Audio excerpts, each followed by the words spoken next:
January 14th, 1995. Balls Park Place Casino, Atlantic City.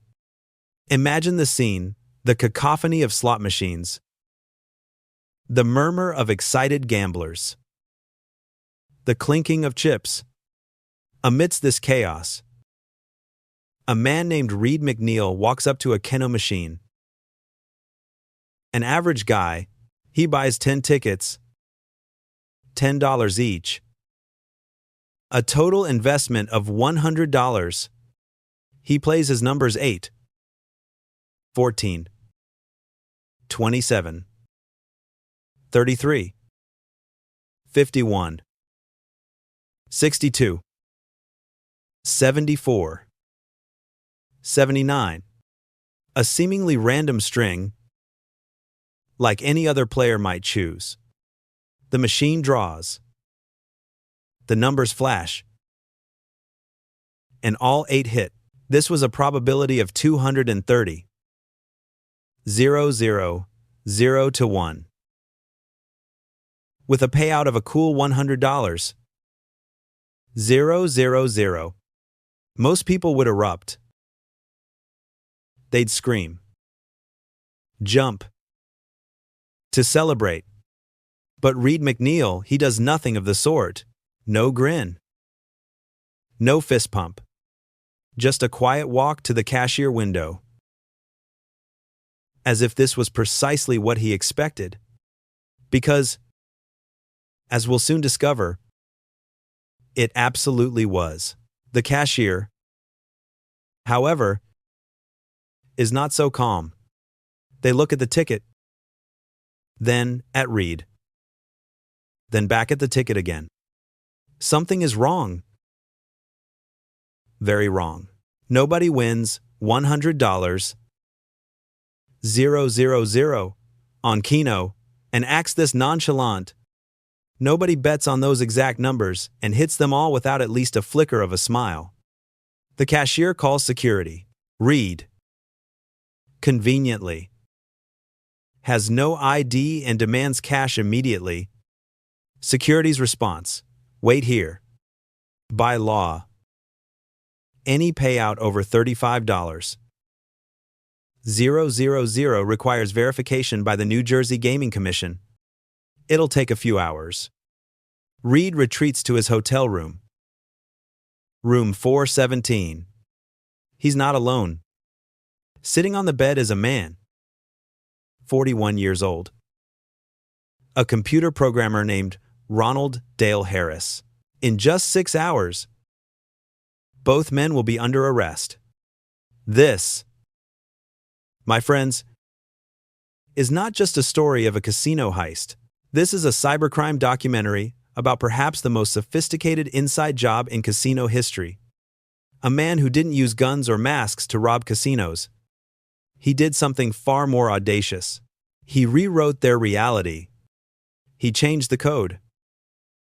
Made slot machines pay out on command.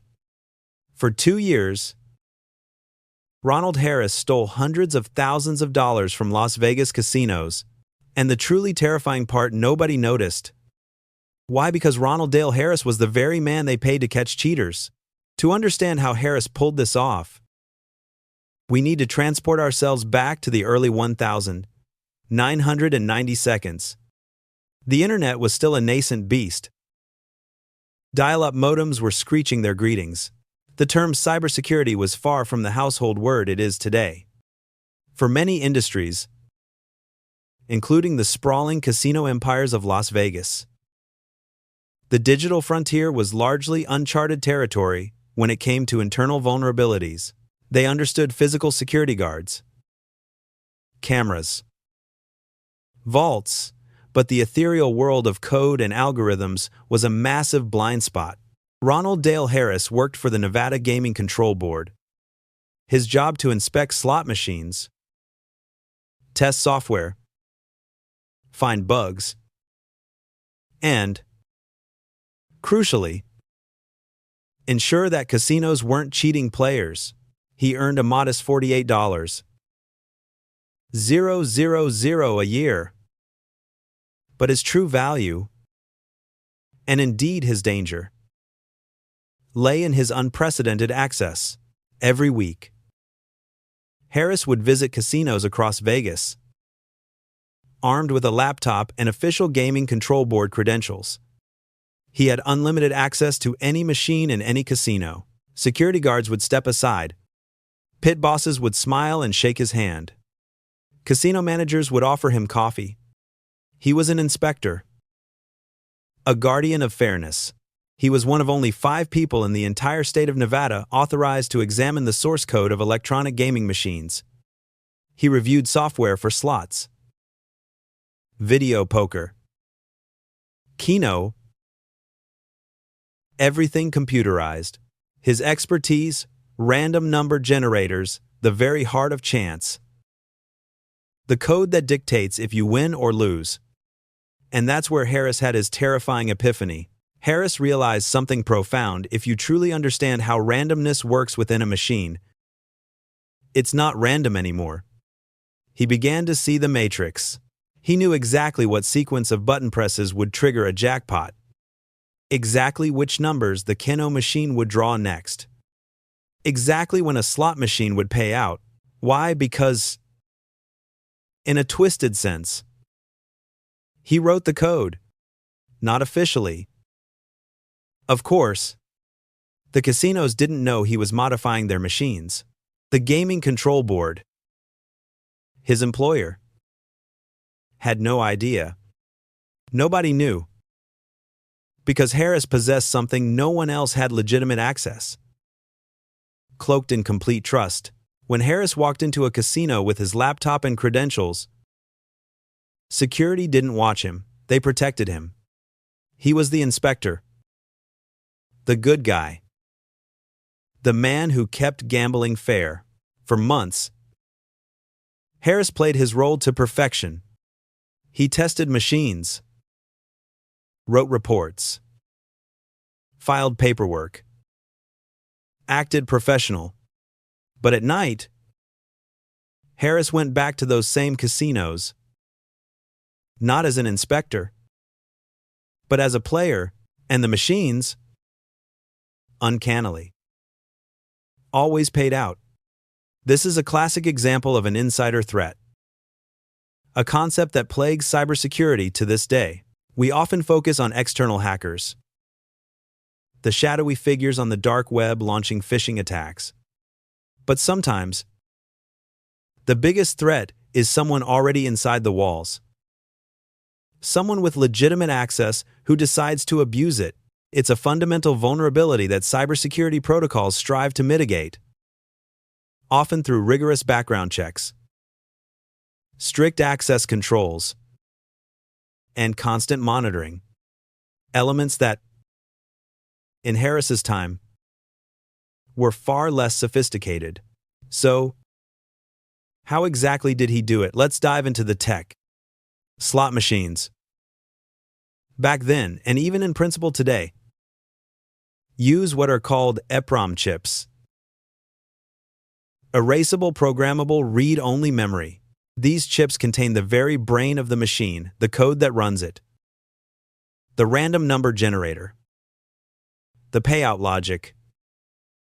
Everything.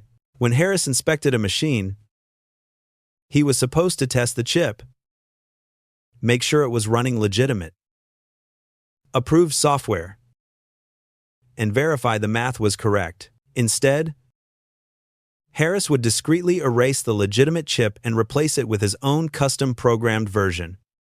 His chip looked identical, ran identically, and would pass every single diagnostic test the casino or the NGCB might run, but it had one crucial, secret function. If you inserted coins in a specific, predetermined sequence, the machine would pay out.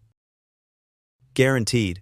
Imagine 3 coins, 2 coins, 2 coins, 1 coin, 3 coins, 5 coins.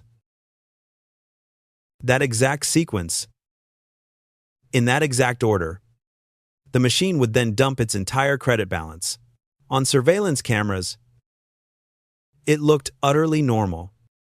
Just someone playing slots, inserting coins, pulling the lever. Nothing suspicious. But Harris knew the sequence. And anyone Harris told knew the sequence. From 1993 to 1995, Harris modified dozens of machines across Las Vegas. Slot machines, video poker. He was meticulously building a network of rigged games that only he, or someone he instructed, could win. This wasn't a brute force hack. It was a surgical insertion of a digital backdoor. A vulnerability hidden in plain sight. The problem, however, was Harris himself. Every casino in Vegas knew his face. If Harris won a jackpot, alarms would blare. Questions would be asked. And his carefully constructed house of cards would tumble. He needed a frontman. Someone unknown. Someone who could walk into casinos, play the rigged machines, collect the money, and disappear back into anonymity. He found Reed McNeil. Reed was a nobody. No criminal record. No connection to gambling. Just an average guy who needed money. Harris laid out the plan simple. Harris tells Reed which machines are rigged. Reed plays them. Wins. And they split the money 50-50. Reed, naturally, asks the obvious question, how is this possible? Harris explains the EEPROM chips, the code sequences, his gaming control board access. Reed then asks the most critical question, can we get caught? Harris, emboldened by months of unchallenged success, dismisses the concern. No. He assures Reed, we can't get caught. He truly believed it. The gaming control board trusted him implicitly. Nobody checked. What could go wrong? They started small. A few $1,000s at a time. They used different casinos. Different days. Never the same pattern twice. Harris meticulously kept records which machines were rigged. What sequences triggered payouts. When to hit them. When to wait. They were methodical, patient, professional, and it worked. But then, in December 1994, Harris evolved his strategy. Slot machines, while lucrative, had limits. You could only win so much before someone, eventually, noticed. But Keno was different. Keno jackpots could be truly enormous. $100. 000. $200. 000. Even $500. 000. And Harris had access to Keno source code. This time, he didn't even need to modify the machine. He just needed to predict it. Keno machines, like most digital games of chance, use pseudo-random number generators. They are pseudo-random, not truly random. They are algorithms, mathematical formulas that produce numbers in a sequence. If you know the algorithm and the seed value, you can predict the entire sequence. Harris wrote a program on his laptop. He would feed it the current time, the machine ID, and the last 20 draws. The program would then calculate, with stunning accuracy, which numbers the Keno machine would draw next. It wasn't gambling anymore. It was pure mathematics. On December 20th, 1994, Harris and Reed tested the Keno program in Las Vegas. Harris ran his program, told Reed the numbers to play. Reed bought a ticket. The machine drew. 8 numbers hit. $10. 0 inches. 5 minutes. They walked out. Unchallenged. Unsuspected. Harris looked at Reed and smiled. This is it, he thought. The big score. They just needed to scale up. By January 1995, Harris and Reed were getting greedy. They'd stolen tens of thousands from Vegas. Perhaps more. But it wasn't enough. Not for the risk they were taking. They needed one massive score. 6 figures. Enough to walk away clean. Harris had an idea. Atlantic City. New Jersey casinos used the same Keno machines as Vegas. The same software. The same pseudo-random number generators. Harris had the source code. His program would work. And Atlantic City offered a crucial advantage. Nobody knew them there. Fresh territory. They booked flights. Checked into Bally's Park Place. January 14th. 1995. Harris ran the numbers. Keno machine ID KC47. Current time, 3:17 p.m. The program spat out the winning numbers 8, 14, 27, 33, 51, 62, 74, 79. Reed wrote them down. The plan was to buy multiple tickets. Spread the bets. Make it look random. But Reed, fueled by the imminent rush of $100, 000, got excited. He bought 10 tickets, all with the exact same numbers. The draw happened. All 8 numbers hit on all 10 tickets.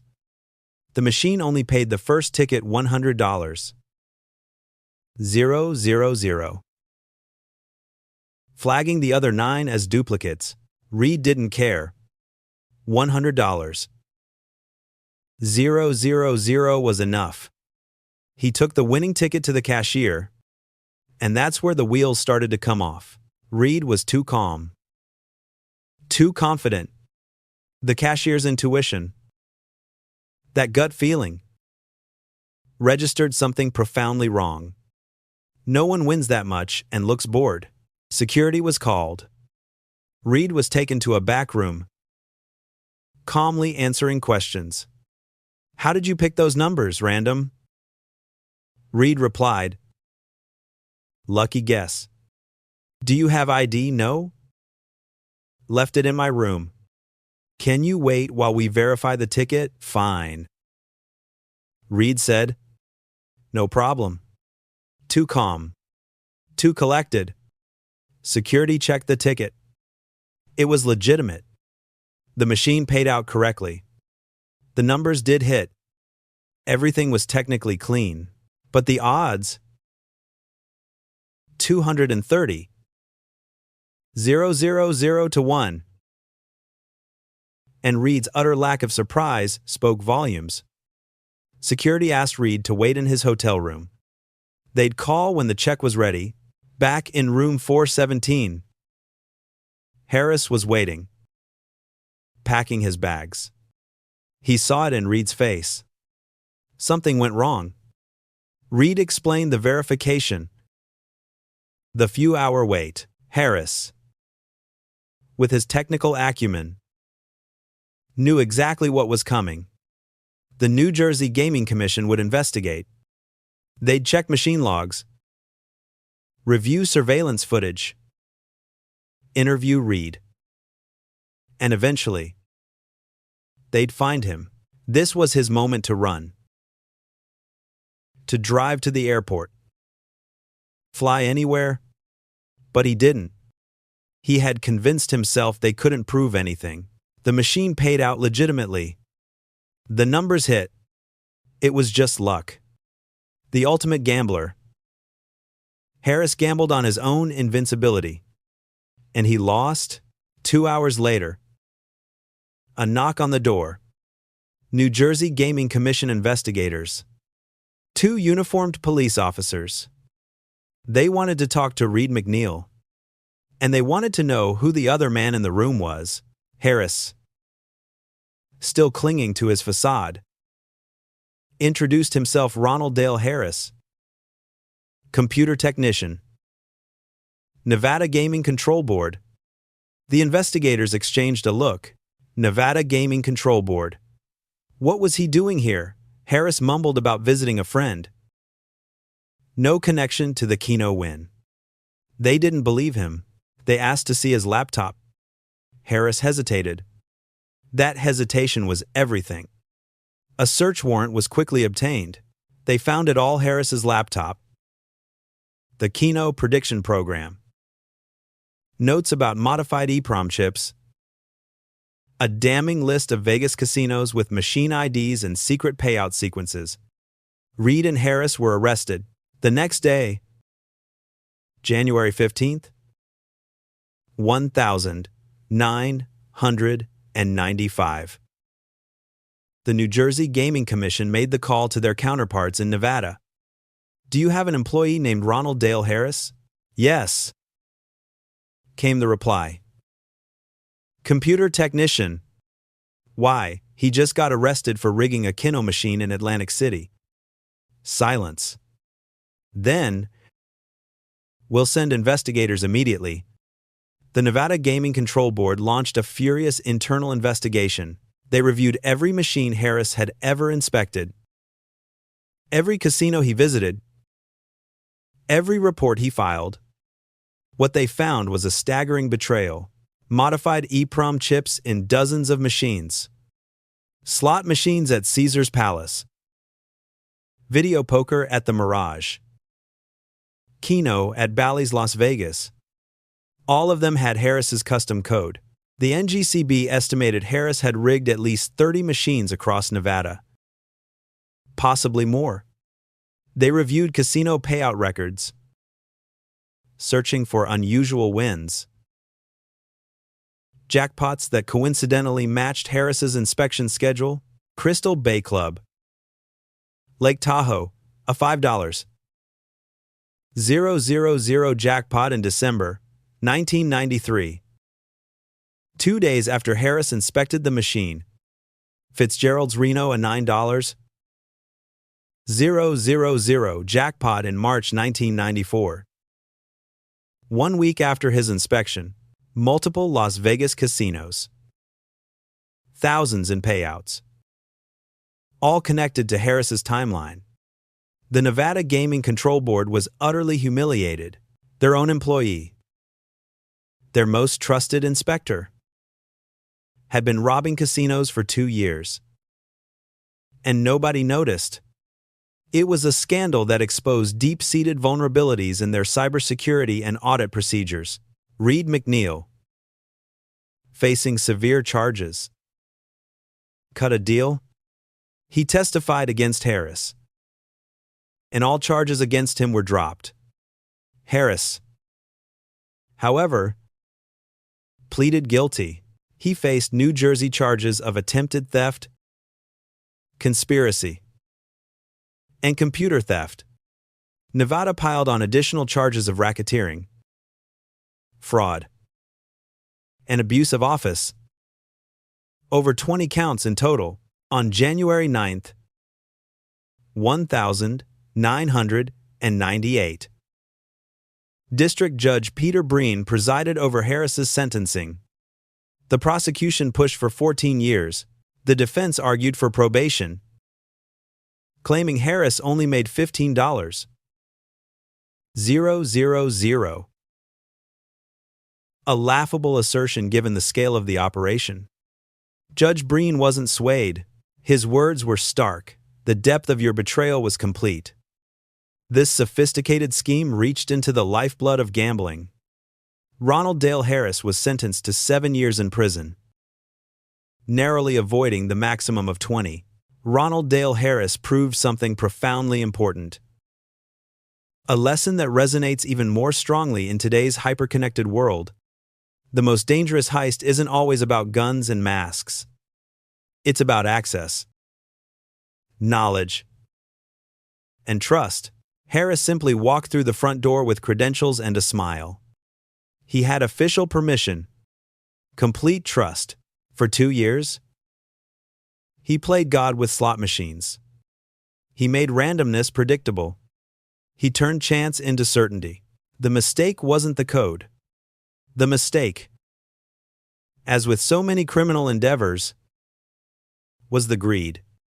If Harris had stayed in Vegas, hitting smaller, less suspicious jackpots, he might still be free, but he wanted that $100. 000. That decision cost him everything. 7 years in prison. His career destroyed. His name forever etched into the infamous Black Book of individuals banned from casinos. This cybercrime documentary offers vital lessons that extend far beyond the glittering lights of a casino. The principles of what Harris exploited are at the heart of many modern digital threats. Think about it. Major phishing attacks often target individuals with high levels of access within organizations, mimicking the insider advantage Harris had. A CEO's email credentials can unlock an entire network. Dark web scams thrive on exploiting vulnerabilities, often selling access to compromised systems or sophisticated malware designed to create digital backdoors. Much like Harris's EEPROM chips, financial fraud mechanics. Whether it's skimming or sophisticated wire transfer fraud, rely on exploiting flaws in systems or human behavior.